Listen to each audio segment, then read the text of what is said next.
What's up, everybody? This is Remy with another BJJ related video. Today's topic sounds really boring and banal.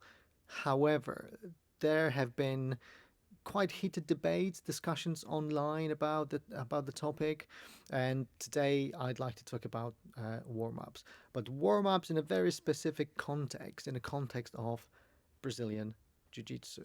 Uh, some claims have been sort of thrown around that it's a scam, that it's a complete waste of time.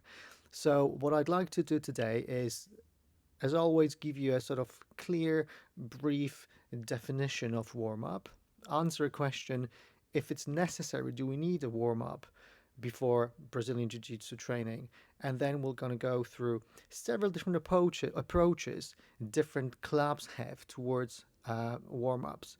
I have been traveling quite a lot in the last few years here within UK and in Europe. So I've experienced several different approaches. So I'd like to go through them very, very briefly and then potentially give you my favorites. But this will also give you an opportunity to look through different options and pick which one is the best for you as a coach and maybe for your club as the club owner.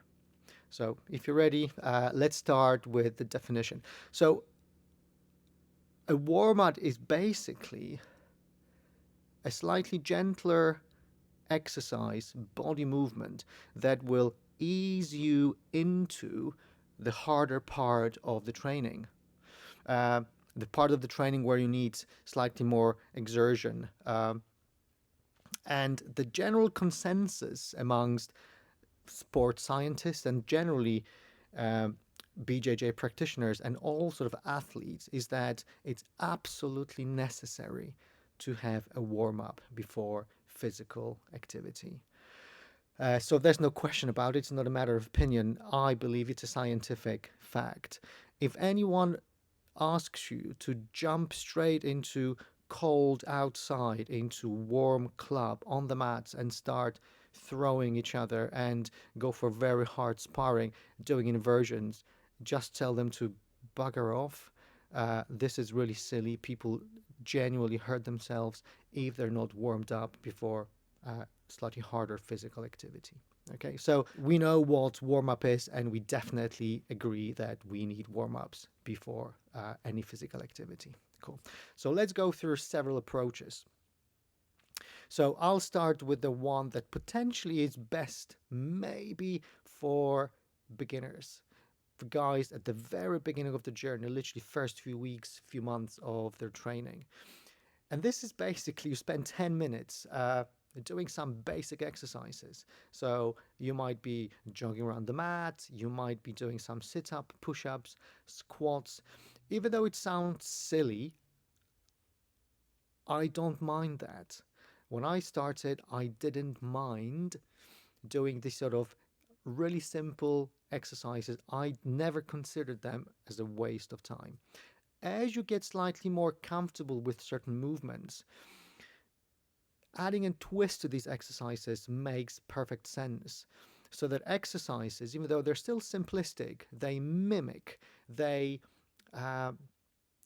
replicate certain jiu-jitsu moves.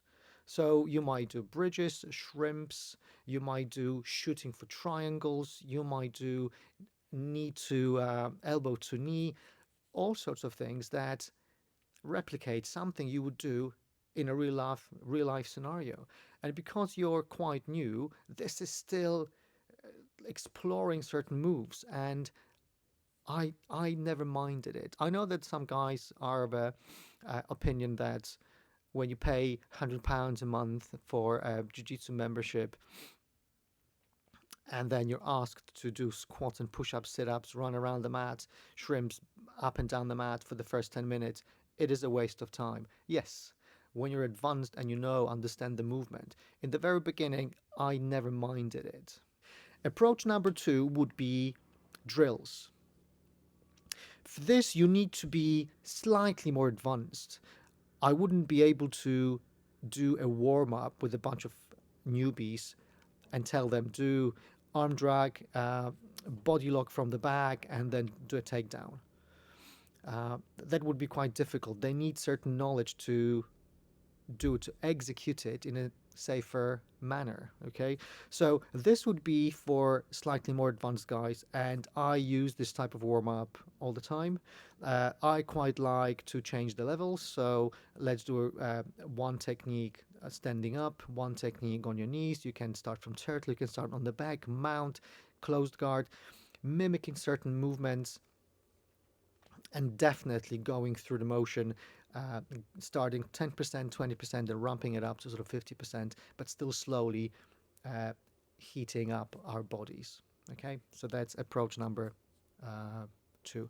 Approach number three would be the famous or infamous, I don't know, the way you, it depends the way you look at it, flow roll. I love flow rolling. Uh, However, I genuinely believe that Flo-Roll is really designed for guys who are even more advanced. For those of you who don't know what Flo-Roll is, it's basically uh, it's like a game. You play a game with your partner where you don't really try to submit one another. You don't want to hurt yourselves, definitely. You go 10, 20% resistance and you go through certain techniques. You might go from, okay, I do 5 moves, then you do 5 moves, and I do 5 moves. Then you can obviously, after 5 minutes, you can ramp it up a little bit, and you can use what I call focused flow roll, when you actually don't give any silly things, and you might sort of bite on a submission, lock in on submission, but then you release and move. So this is, again, it's a warm up. It's not a sparring. We're not there to hurt our partners. We're there to just warm up our body and move around a little bit. I wouldn't want to use this approach for complete beginners. Uh, I'm worried that because of lack of technique, they will use their strength and their weight more than anything else, and there's a high likelihood that they will hurt themselves or one another. Okay, cool. So approach number four is slightly strange because I've seen it only once, and that was in Rick Young Academy in Edinburgh. I went there because my daughter studied in Edinburgh for a few years. Uh, so what they do, they have a separate matted area designated for warm-ups. So you arrive 20 minutes before the session, change into your gi, go to the warm up area and spend 10-15 minutes doing your exercises, flow rolling with your partner, whatever the hell you want, just to warm up. Then, when you actually go to the main matted area where the classes are taken, you go straight to techniques. So warm up is done outside of the main mat area, which I think is quite inspirational. Obviously, you are limited to space you've got. So if you only have one mat like we have, it's going to be quite difficult. However, there's a way around it. If you have gaps in between your classes, so if one class ends and they sort of change, go home, there's sort of 20 minutes in between, the oncoming class can change and spend 10-15 minutes just warming up. So when the 10 o'clock comes for the start of the session, you go straight into techniques rather than spend 10-15 minutes to warm up. It's just you need to sort of move around your time classes, but it can be done. And I've seen some clubs using this approach. We have a discussion amongst our coaches whether we can do it as well. And obviously, the last one, the fifth one, will be combination of any of these. I think if you're a good coach, you will see which warm up works best for your sort of category of members. If you're a beginner, you will go with this approach. If you're slightly more advanced, you might choose another one. If you're really advanced, purple, brown, black belts, you might choose to have completely different warm-up method than anybody else. But you can mix this together, and basically, my advice is, and that's answering the question from the very beginning, which I think is the best. None of these are the best. They're all good depending on the context, depending on the setting. The most famous answer to any question in Jiu-Jitsu is, it depends. Absolutely. So I would say be flexible in your approach. Don't be too rigid, uh, and change things around as they're needed. But whatever you do, make sure that you stay safe with your whole team and your members. Once the body is warmed up, you're less likely to get injured, you'll roll longer, and you'll have more pleasure from being a jiu-jitsu practitioner. Uh, that's it. I hope you enjoyed it. I hope you've learned something about warm-ups. As I said earlier, boring topic, but once we sort of go slightly deeper, zoom in to tiny details, uh, you can have strong opinions. But if you're a coach, if you're the club owner, choose whatever fits your setting, your context, and I'm sure your members and you will be absolutely happy. Stay safe. See you on the mats. Coach Remy out. Take care.